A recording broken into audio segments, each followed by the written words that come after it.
The distress signal had been traveling through space for 73 Earth years before the human ship, UNSS Horizon, found it. Captain Tae-Wan Park was in command when the weak signal came through their systems. "What is that?" he asked, leaning forward in his chair. Officer Min Lee checked her screen. "It appears to be a distress call, Captain.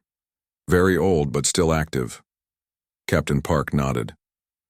"Can we tell where it's coming from?" "A small planet around a dying star," Min said. "It's far from any known routes." The science officer, Ji-Soo Kim, looked up from her station. "Probably just another dead civilization's last message," she said. She had seen many false alarms before, old messages left by species long gone. But Captain Park felt something different about this one. "The pattern is too regular, too desperate. Set course for the source. I want to check it personally." 3 days later, the Horizon arrived at the planet. What they saw shocked everyone on the bridge. The planet was beautiful, blue oceans and green lands, but it was surrounded by huge metal platforms. These platforms were clearly not natural. They were mining the planet, sucking up resources and destroying the environment. "Those are collective machines," said Han-Gil, who worked at the weapons station. His face was grim. The crew went quiet. Everyone knew about the collective, a group of the oldest and most powerful alien species in the galaxy. They had strict rules about not interfering with lesser species. But here they were, destroying an inhabited world. "Are there living beings down there?" Captain Park asked. Ji-Soo checked her scanners. "Yes, Captain. Millions of them. And they're sending us messages." When the first message came through the ship's computers, it was simple but heartbreaking. "Please help us. The Sky Eaters take our world. We are dying." The message came from creatures called the Nyori. The ship's computers showed images of them, small beings with shining fur and large, expressive eyes. They looked almost like Earth's lemurs, but with 6 limbs and blue-green fur that seemed to glow slightly. "They're very simple by collective standards," Ji-Soo said quietly. "Their technology is basic. They haven't even developed space travel." "That's why the collective is mining their planet," Han-Gil said. "The collective's rules only protect species they consider advanced enough." Captain Park stood up. His face showed his decision before he spoke. "Commander Kim, prepare a team to go down to the planet. Lieutenant Han-Gil, make sure the shuttles have weapons. We're going down there." "Sir," Han-Gil objected, "if we interfere with collective operations, we break at least 17 treaties." "Let me be clear," Park said firmly. "I will not watch an entire species die for profit. Not while I'm captain. Not while I wear this uniform." He looked at the screen showing the beautiful world slowly being destroyed. "Humans have made many mistakes in our history. This will not be one of them." The landing team prepared quickly. Captain Park led them himself, along with Ji-Soo, Han-Gil, and 4 security officers. Their shuttle flew down to the planet's surface, avoiding the collective mining platforms. They landed in an open area surrounded by tall red trees. The air was clean and smelled sweet, like cinnamon and honey mixed together. "Breathable atmosphere," Ji-Soo confirmed. "Temperature similar to Earth's tropics." As they stepped out of the shuttle, they saw a group of Nyori approaching carefully. The aliens moved gracefully on their 6 limbs. Up close, the humans could see that their fur wasn't just blue-green. It had patterns that shifted like waves in water. One Nyori stepped forward. He was slightly larger than the others, with deeper blue markings. "I am Un," the alien said. The ship's translation device converted his musical sounds into human language. "You came. You heard our call." Captain Park bowed slightly. "I am Captain Tae-Wan Park of the United Nations spaceship Horizon. We received your distress signal." Un's large eyes blinked slowly. "Many ships have passed our world. Many have seen what happens to us. None stopped until you." Ji-Soo knelt down to look at a young Nyori hiding behind what appeared to be its parent. The small creature had wide, curious eyes and lighter-colored fur. "The collective decided they weren't worth protecting," Ji-Soo said quietly to Park. But look at them. They have culture, society. Those markings on their fur, they're not natural, they're decorative. She pointed to structures visible in the distance.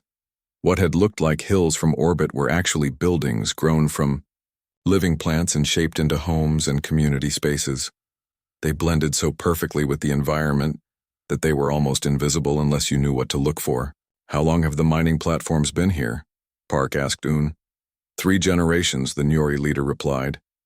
They started far from our homes, but now they take our sacred places, our growing grounds. The poison from their machines kills our young ones. Hangil's device beeped loudly. Captain, we have incoming ships, collective scouts, at least 3 groups of them. They've noticed us, Park said grimly. He turned to Un. We can't fight the entire collective, but we can help you, if you trust us. The Nyori leader made a sound like gentle bells. You came when no one else would. We will trust you. That evening, the humans were invited into a large meeting place inside one of the living structures. The inside was lit by plants that glowed with soft blue and green light.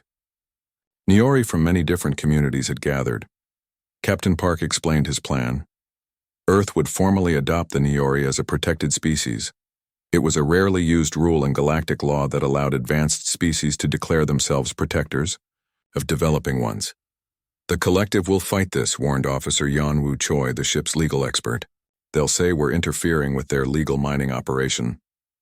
Let them, Park replied. I've already sent the declaration to Earth Command. The Nyori meet all the requirements for protection.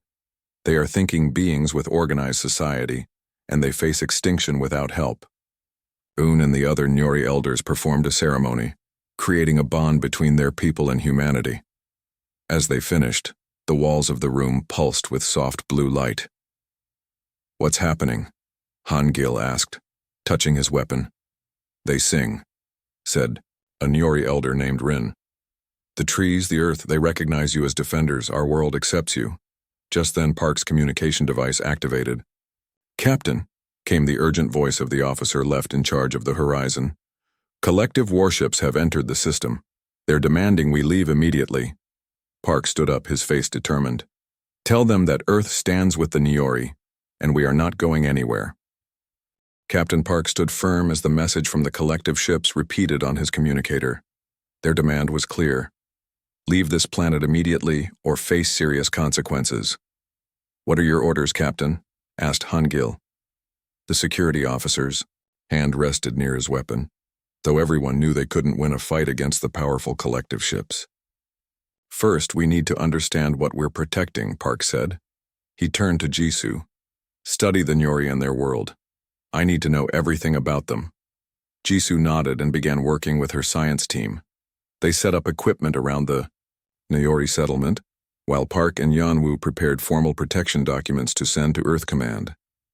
The collective ships remained in orbit, watching but not attacking yet. They seemed unsure how to respond to the humans' bold move. Over the next 2 days, Jisoo made amazing discoveries. Captain, you need to see this, she called excitedly on the second morning. Park followed her to a clearing where several Nyori were working with plants. They weren't just tending to them. They were speaking to them. The plants responded by growing, changing shape, and even changing color. They can communicate with plant life, Jisoo explained. It's not magic, it's a form of biological connection we've never seen before. The Nyori and the plants share some genetic material. Park watched as a young Nyori guided a vine to grow into a simple tool. This is why their technology looks primitive by our standards, he said. They don't build things like we do. They grow them. Exactly, Jisoo agreed. And there's more. Those living buildings they use, they're connected to a vast underground network. The entire planet is like one giant living system, with the Nyori as its caretakers. As if to confirm her words, Un approached them.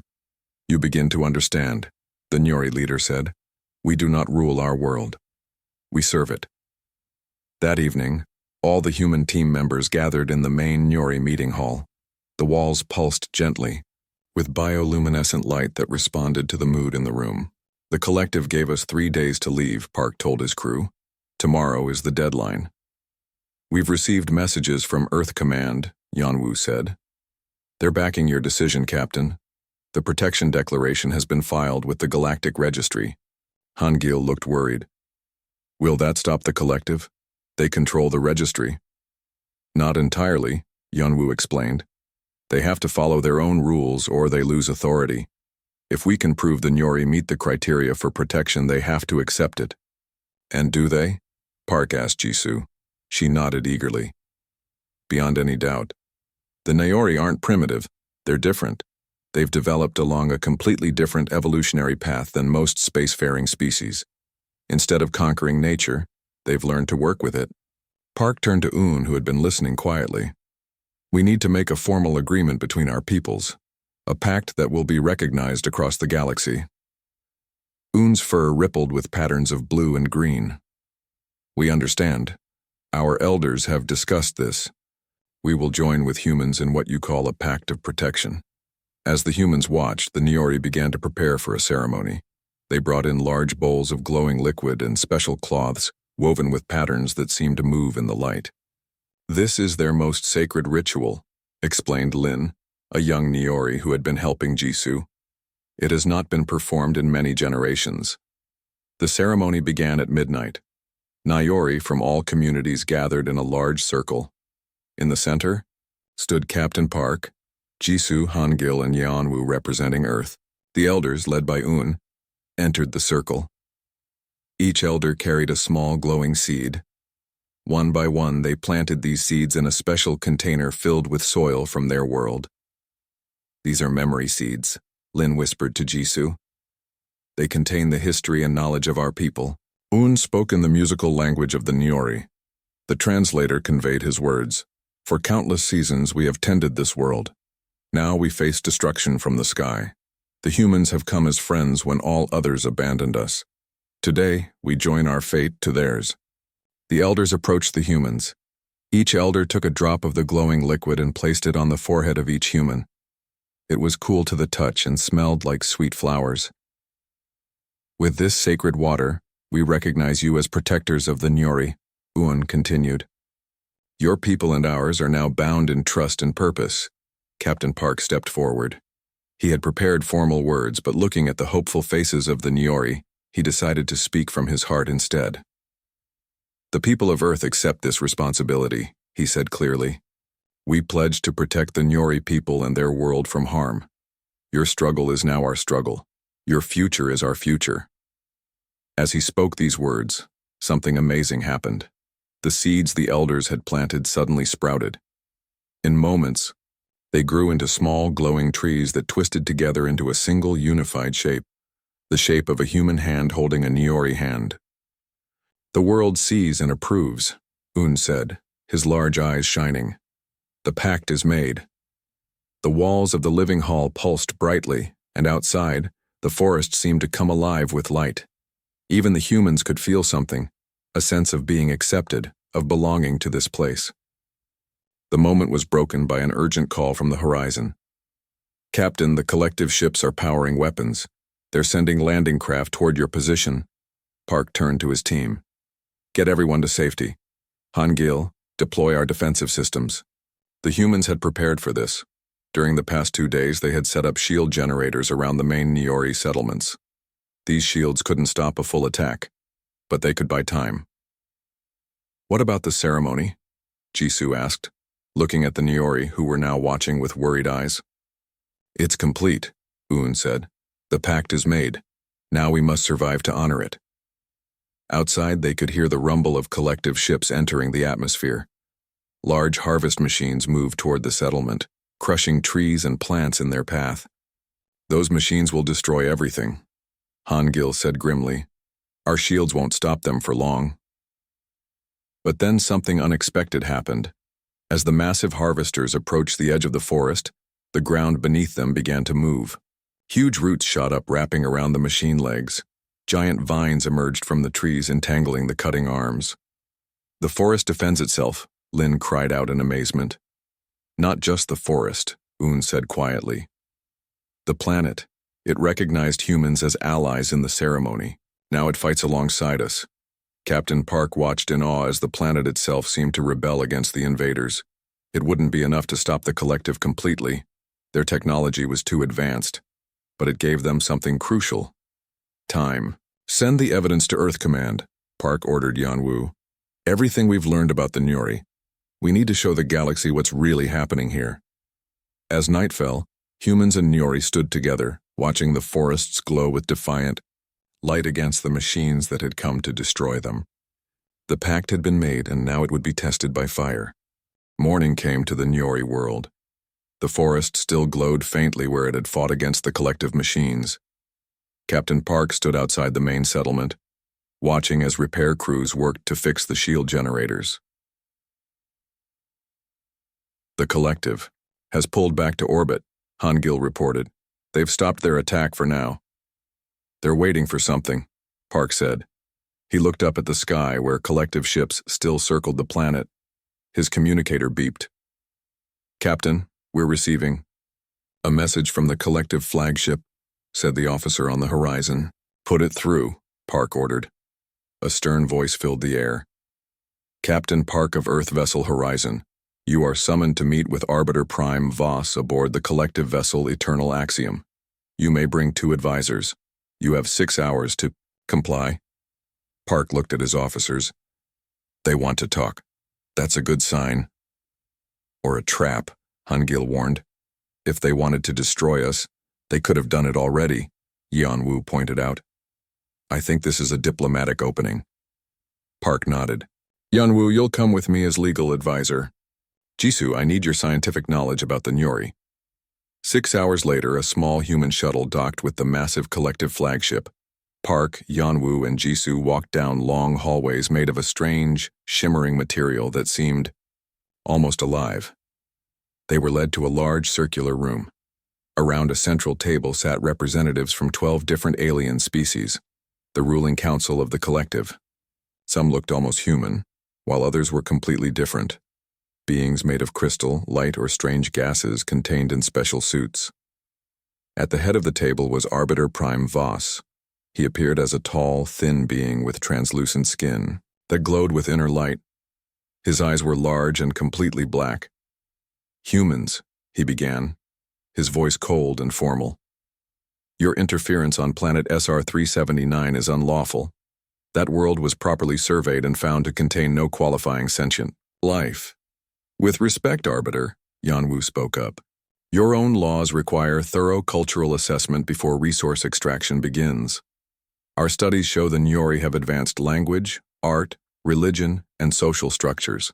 They clearly meet the definition of sentient beings worthy of protection. Jisoo activated a small device she had brought. It projected images showing Nyori art, their living architecture, and the complex patterns of their communication. A crystalline being at the table made a sound like breaking glass. When it spoke, the translator rendered its voice as harsh and dismissive. These are primitive developments. Thousands of species reach this level before they die out. It is the natural way. Natural? Park couldn't stay silent. You're systematically destroying their planet. Voss's body pulsed with cold light. Captain Park, your species is very young. The collective has maintained order in this galaxy for millions of your years. We decide which species deserve to survive.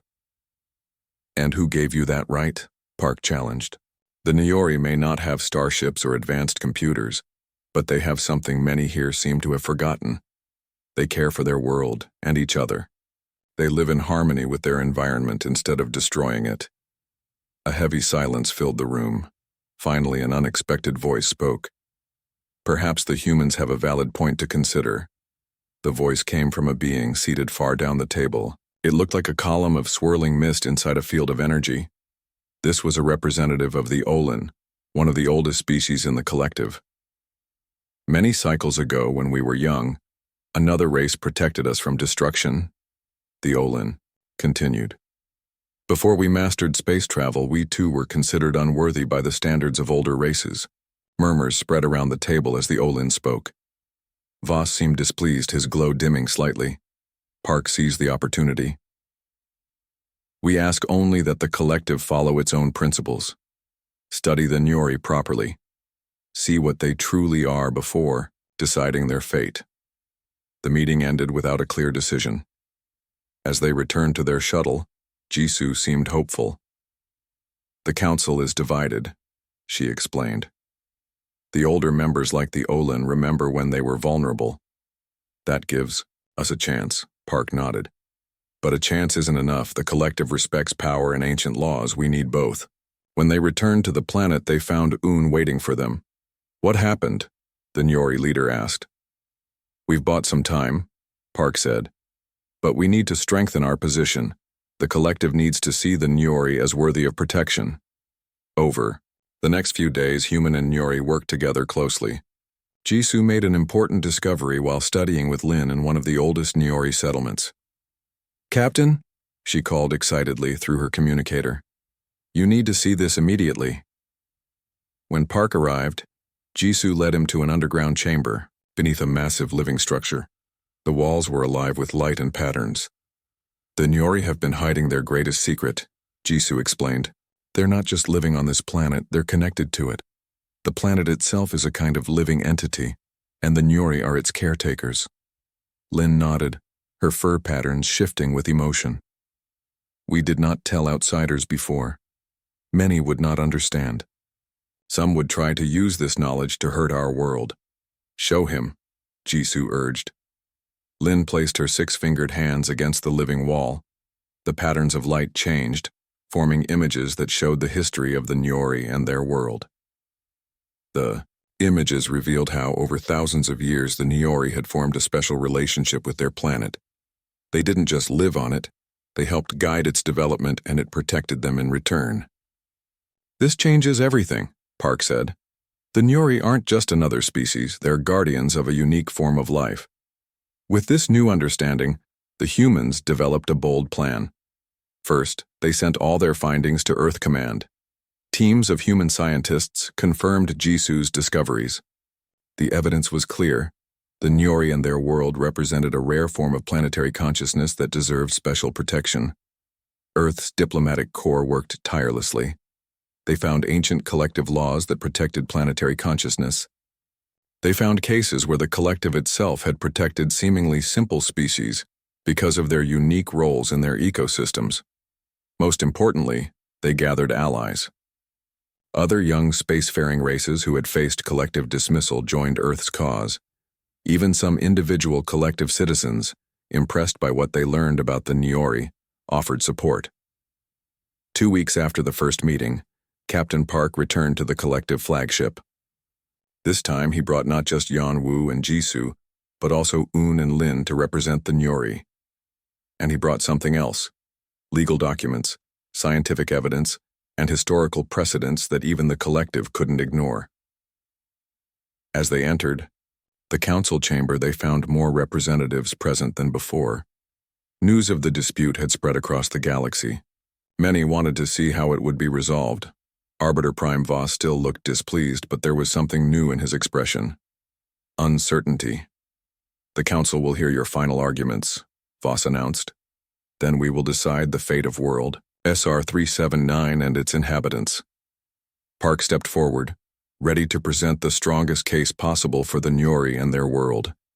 He knew the next few hours would determine whether a unique species lived or died. The entire galaxy was watching.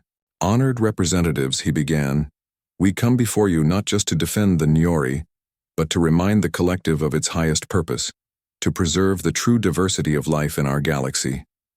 As he spoke, the patterns on Un's fur glowed brightly, as if the planet itself was lending strength to his words. Captain Park finished his presentation to the collective council. For 3 hours he had shown evidence, cited laws, and made passionate arguments for the Nyori's right to exist. Now the chamber was silent as the council members considered their decision. Arbiter Prime Voss spoke first. We will review all evidence presented. The council will announce its decision within 3 days. Until then, all operations on planet SR-379 will cease. As the humans and Nyori left the chamber, Yeonwoo looked worried. They're stalling, she whispered. I fear they're just looking for a legal way to continue their harvesting. Then we need to be ready, Park replied. If they rule against us, we'll need a backup plan. When they returned to the Nyori world, they found exciting news waiting. A fleet of 10 Earth ships had arrived in the system. Not just military vessels, but research ships, environmental repair craft, and cultural exchange platforms. Admiral Chen of the Earth Defense Force greeted Park as he stepped off the shuttle. Earth Command was impressed by your reports, Captain. They've promoted you to Admiral and placed me under your command for this mission. Park looked surprised. I'm an Admiral now? Admiral Chen smiled. The official ceremony will have to wait, but yes. You're now Admiral Park, Earth's official representative to the Nyori. And I bring good news. 20 more ships are on their way. Earth is fully committed to protecting this world. Over the next 2 days, the human fleet formed a protective circle around the Nyori planet. The collective ships withdrew to a higher orbit, watching and waiting for their council's decision. On the planet's surface, human teams worked closely with the Nyori. Medical teams treated illnesses caused by collective pollution. Scientists studied the unique connection between the Nyori and their living world. Engineers helped design defenses that wouldn't harm the planet's delicate systems. Hyun-Ki Moon, Earth's top expert on alien architecture, led efforts to strengthen Nyori living structures. We're not changing your way of life, he explained to a group of curious Nyori. We're helping you become stronger versions of yourselves. The Nyori proved to be eager students and excellent teachers. They showed humans how their plant-based technology worked, how they communicated with living things, and how they lived in balance with their environment. Our scientists would have called this primitive, Jisoo admitted to Lin one evening as they watched young Nyori playing in a field of glowing flowers. But it's not primitive at all. It's just a completely different way of developing. Different paths to the same stars, Lin replied, her translator making the words sound almost poetic. That night, Admiral Park couldn't sleep. He walked outside, his temporary quarters, and looked up at the stars. Among them were the lights of collective ships still watching, still threatening. Trouble sleeping? Asked Admiral Chen, who was also outside. Just wondering if we're doing the right thing, Park admitted. If the Council rules against us, we could be starting a war Earth can't win. Chen nodded seriously. True, but sometimes you have to draw a line and say, this far, no further. The Nyori deserve that from us. The next morning, the Council's decision arrived. Park gathered his officers and Nyori leaders to hear the message. Arbiter Prime Voss appeared on the screen. His expression was cold and formal. After reviewing all evidence, the Collective Council has reached a decision regarding planet SR-379. While the Nyori show some signs of sentience, their technological development does not meet our standards for complete protection. Hearts sank around the room, but Voss continued. However, in recognition of Earth's formal protection claim and the unique biological properties of the planet, the Council grants a compromise. The Nyori will be allowed to keep 10% of their world as a protected reserve. The remaining 90% will be available for resource harvesting. The message ended. The room erupted in angry voices. 10%? Jisoo cried out. That would destroy the planetary consciousness. The entire ecosystem would collapse. Un's fur patterns showed deep distress. Our world cannot survive such division. It must remain whole. Admiral Park stood up, his face determined. Then we reject their compromise. Get me Earth Command immediately. An hour later, Park addressed the emergency meeting of Earth's leadership via secure channel. He explained the situation clearly and asked for their support. If we allow this to happen, he concluded, we betray not just the Nyori, but everything humanity claims to stand for. I recommend we hold our position and protect this planet, whatever the cost. The Earth leaders looked grave but determined. The President spoke for them all. Admiral Park, you have Earth's full support. The line will be drawn here. Over the next day, both sides prepared. More human ships arrived, taking defensive positions around the planet. Collective harvester ships began moving into position as well, far more numerous than the human fleet. On the planet, the Niori worked with human engineers to extend the planet's natural defenses.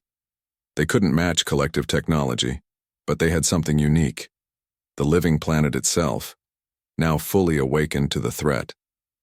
Admiral Park met with his officers aboard the flagship Intrepid. The collective has sent an ultimatum, he told them. We have 24 hours to withdraw or they will remove us by force. We're outnumbered at least 5-1, Admiral Chen said. If this comes to a fight, we can't win. No, Park agreed. But we can make sure the whole galaxy sees what happens here. He turned to his communications officer. Are the quantum broadcast satellites in position? Yes, sir. We can transmit to every major system in the galaxy. Park nodded. Then we make our stand. Not just with weapons, but with truth. The galaxy will witness what happens here. As the deadline approached, Park sent a message to the Niori settlements. We will not abandon you, he promised. Whatever comes next, humans and Niori face it together. That evening, Park walked with Un through a Niori forest. The trees glowed with gentle light, responding to their presence. Your people risk much for us, Un said. Why? Park thought carefully before answering. Because long ago, humans made many mistakes. We nearly destroyed our own planet before we learned better. Now we have a chance to prevent another species from suffering the same fate. He looked up through the glowing leaves at the stars above. And because sometimes you have to take a stand, even when you can't win, sometimes standing up for what's right matters more than victory. Un's fur rippled with patterns that the translator couldn't quite capture. Then we are fortunate that, of all the species in the stars, it was humans who heard our call. Theo. Next morning, the collective fleet moved into attack position.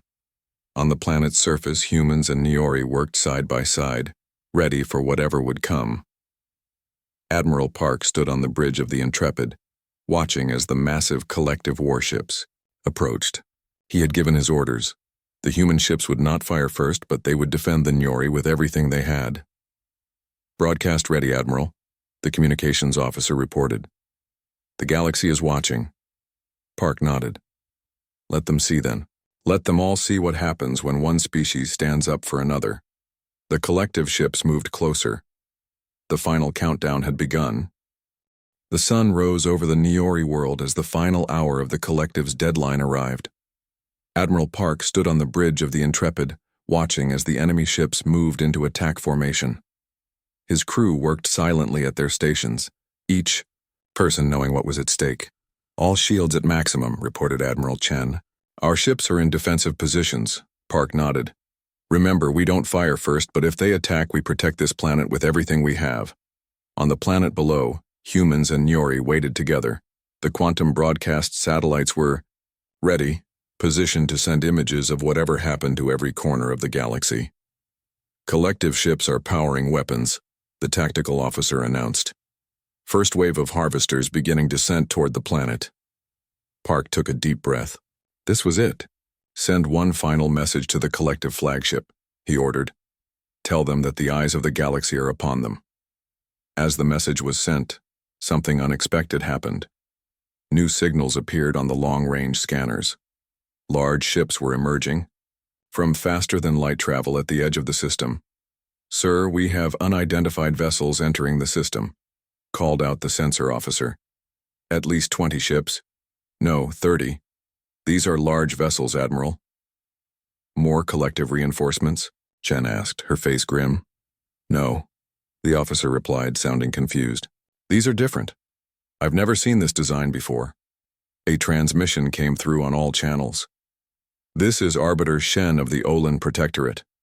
By authority of the Founders' Charter, we invoke the right of preservation. The Niori world is now under our protection. The bridge crew looked at each other in amazement. The Olin were one of the oldest and most mysterious species in the collective. They rarely intervened directly in conflicts. The massive Olin ships positioned themselves between the collective fleet and the planet. They were beautiful vessels that seemed to shift between solid matter and pure energy. The Olin were the ones who spoke in our favor at the council, Jisoo reminded Park. They must have decided to take direct action. For several tense minutes, nothing happened. Then, one by one, the collective warships began to power down their weapons. The harvesters halted their descent and began to return to their motherships. "They're backing down," Chen said in disbelief. "The collective is actually backing down." A new message came from Arbiter Prime Voss. His tone was formal but clearly unhappy. "The collective acknowledges the Olin Protectorate's claim under the Founders' Charter. Operations on planet SR-379 will cease immediately pending review." Cheers erupted across the bridge. Park allowed himself a small smile of relief, but he knew this wasn't over yet. "Send a message to Arbiter Shen," he ordered. "Request permission to meet." 2 hours later, Park and a small team including Jisoo, Eun, and Lin shuttled to the main Olin vessel. It was like nothing humans had ever seen before. Corridors that shifted between solid and energy states, rooms that seemed larger inside than physically possible. Arbiter Shen greeted them in a grand chamber.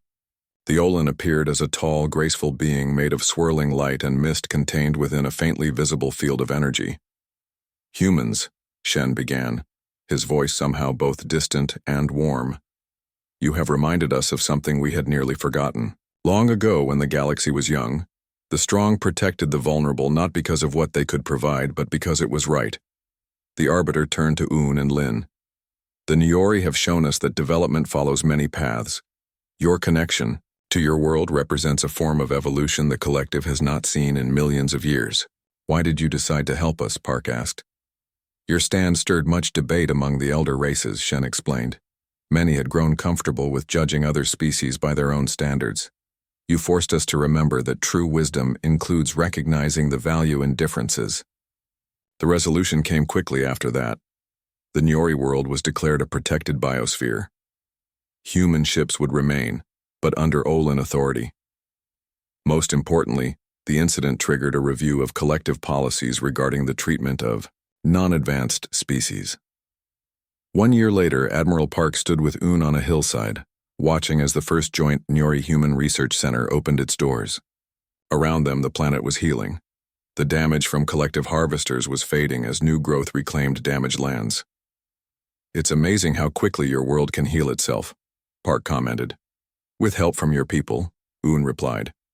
"Your scientists learned to speak to our plants in ways even we could not." It was true. Human biotechnology combined with Niori wisdom had created new ways to repair environmental damage. The collaboration had produced benefits for both species.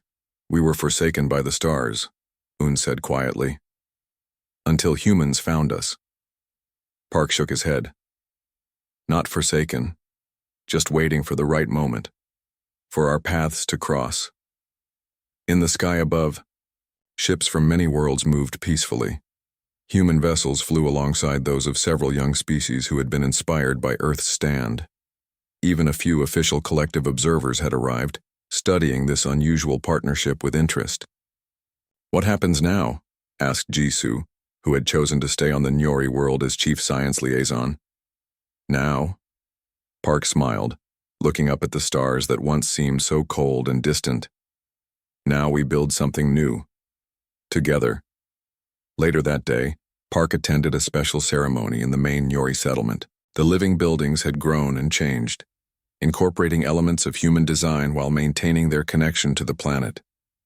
Young Niori children played with human children from the research colony. They were teaching each other games and languages. In one corner, a human scientist sat with the Niori elder, learning how to communicate with plants. "Admiral Park," called a familiar voice. It was Arbiter Shen of the Olin who had arrived for the ceremony. "What you began here has spread," the Olin told him. 3 other worlds have been granted protection under the new collective rules. Species that would have been destroyed are now thriving. "It wasn't just us," Park said. "Without your support, we would have failed." Perhaps, Shen's form shimmered with what might have been amusement, but it was humans who took the first stand, who were willing to fight when victory seemed impossible. That courage inspired many, even among the elder races. As night fell, the forest around the settlement began to glow with gentle blue and green light. The pattern was stronger and more beautiful than ever before. The planet is happy, Lynn explained, to the gathered humans. It sings with new life and new friends. Admiral Park stood among humans and aliens, watching the beautiful display. He thought about how close this world had come to destruction, and how much had changed because a few people refused to look away from suffering. Earth's stand for the Nyori became famous across the galaxy. It was the moment when a young species reminded the ancient ones that compassion was not weakness but strength. In the years that followed, when other helpless peoples faced danger, they looked to the stars with hope, knowing that humans might answer their call. For in the vastness of space, humanity had found its purpose, not to conquer or control, but to protect, to connect, and to remind the galaxy that no species, however small, was truly insignificant. We did good, didn't we? Jisoo asked quietly, standing beside Park. Yes, he replied, watching as human and Nyori children chased glowing insects through the twilight. I think we did. The end.